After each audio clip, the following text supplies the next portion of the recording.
Hook. The day my backyard became a war zone. You ever wake up to the sound of laughter, music, and clinking champagne glasses, only to realize none of it belongs to you? Imagine stepping outside and finding strangers setting up wedding chairs, floral arches, and catering tents in your backyard. Yeah, that's how my Saturday morning started. And no, this isn't some prank or misunderstanding. This is the day my homeowners association crossed the line. I'm Alex Parker, and what you're about to hear isn't just a story. It's a full-blown emotional roller coaster of betrayal, power, and standing up for what's right. Because when they decided to turn my home into a wedding venue, without my permission, I decided to turn their plans into rubble. Literally. So, stick with me till the end.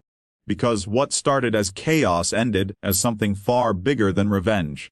It became a lesson about freedom, courage, and the true meaning of home. Saturday mornings were sacred to me.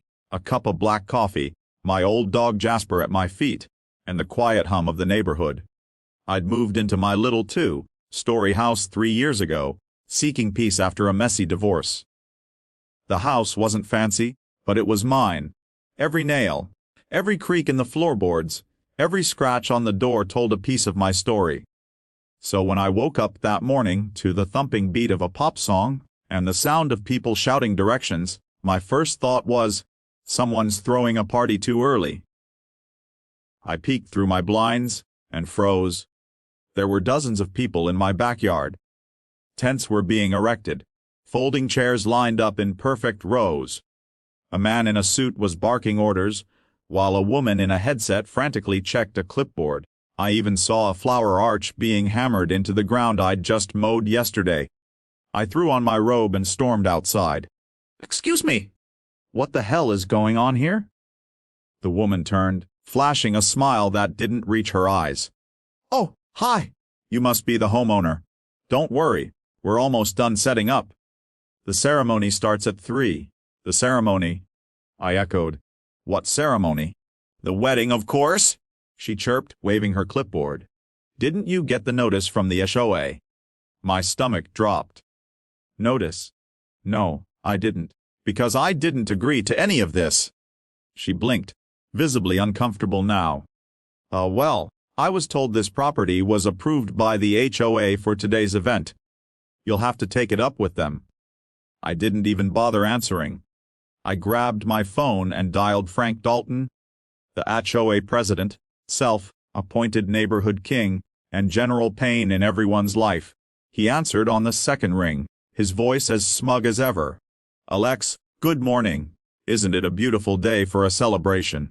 "Frank, why are there 50 people in my backyard setting up for a wedding?" "Oh, that," he said, casually. "One of our residents, Mark and Lisa down the street, had their wedding venue cancel last minute. Total disaster. Since your backyard backs up to the lake, the HOA voted to let them use your property for the ceremony. It's just a few hours." I was speechless. "You voted? Without even asking me?"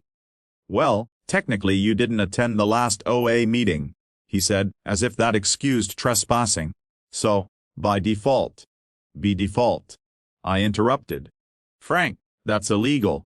You can't just hold a wedding on my property without my permission." Calm down, Alex.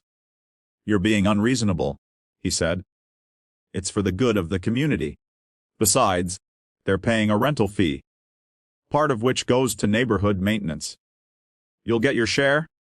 That's when something inside me snapped. I hung up. My hands were shaking, my pulse pounding in my ears. All the memories of being pushed around, by my ex, by bosses who took credit for my work, by people who assumed my silence meant weakness, came flooding back. Not today. Not in my house. I walked to the garage, stared at the red steel machine I used for landscaping contracts. The one with massive rubber tracks and a diesel engine that growled like thunder, my old Bulldozer. And right then, I made up my mind. If the HOA thought my home was theirs to use, I'd remind them exactly whose land they were standing on. I fired up the engine. The ground trembled. Heads turned. Gasps erupted. And as I rolled forward, The sound of grinding metal and snapping wood filled the air. I wasn't just destroying their setup. I was reclaiming my peace, and that was only the beginning.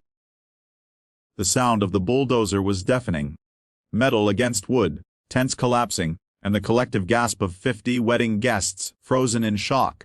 I didn't crash into anything dangerous, just plowed through the rows of rental chairs and decorations they'd dared to set up without asking. A few vases toppled. The floral arch. Gone. The crowd scattered like startled pigeons, screaming and clutching their expensive clothes. I shut off the engine, climbed down, and shouted over the chaos, "Everyone out of my property." "Nanobo," the bride, Lisa, I recognized her from down the street, was crying. "You ruined everything," she screamed. "My wedding day." I looked at her, my chest heaving. "Lisa, I'm sorry for what happened to you, but I didn't ruin your day. The HOA did." Frank came charging down the hill in his ridiculous blue polo with the HOA logo, his face beet red. "Alex, have you lost your mind? You'll pay for this." I stepped forward, covered in dust and sweat, and for the first time in years, I didn't flinch. "No, Frank. You're going to pay for trespassing, for harassment, and for thinking this neighborhood belongs to you, instead of the people who live in it." He sputtered. "This is community property." "Wrong," I said, holding up my phone where I'd recorded everything. "Every inch of that land is on my deed. You just turned this into a legal nightmare for yourself." Frank's face drained of color. He tried to grab my phone. I stepped back. Still recording. "Smile for the camera," I said. "You'll look great on the local news." By Monday morning, the video was everywhere.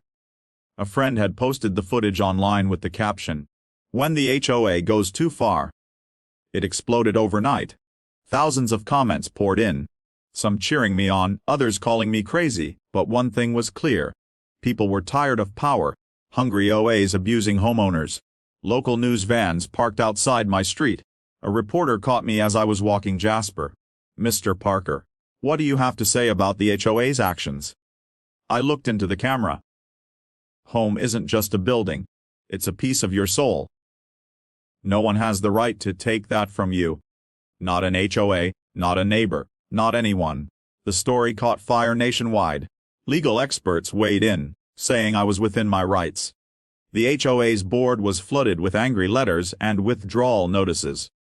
Within a week, Frank resigned, for personal reasons. But here's the thing, once the noise settled, once the cameras left and the neighborhood quieted, I sat on my porch and felt empty. Sure, I'd won. But what now? That's when Lisa came by. Not in anger this time, she was quiet, her eyes red but calm. "I wanted to apologize," she said softly. "Frank told us you offered your yard. We didn't know he lied." I nodded. "I'm sorry your day turned into that mess." She smiled faintly. "Honestly, it taught me something. You stood up for yourself." "I wish I'd done that more in my own life." She hesitated. "We got married at City Hall the next day. It was small, but it was real." Her words hit deeper than I expected. Maybe all of this, the chaos, the fight, the bulldozer, wasn't just about land. Maybe it was about reclaiming control over my own life. Weeks later, the HOA voted to dissolve. The neighborhood chose a simpler system. No more endless rules about mailbox paint colors or lawn heights. Just mutual respect. I helped plant a new community garden where the old meeting shed used to be. One evening, as I watched the sunset reflect off the lake, I realized something had changed inside me. I wasn't angry anymore. The bulldozer hadn't just torn down tents. It had broken something heavier, the weight of silence, fear, and people pleasing that had chained me for years. I finally felt free, and, when people online still shared the video, turning me into some sort of folk hero, I didn't mind. Because deep down, I knew the real story wasn't about revenge. It was about redemption. About the courage to say no when everyone expects you to say yes.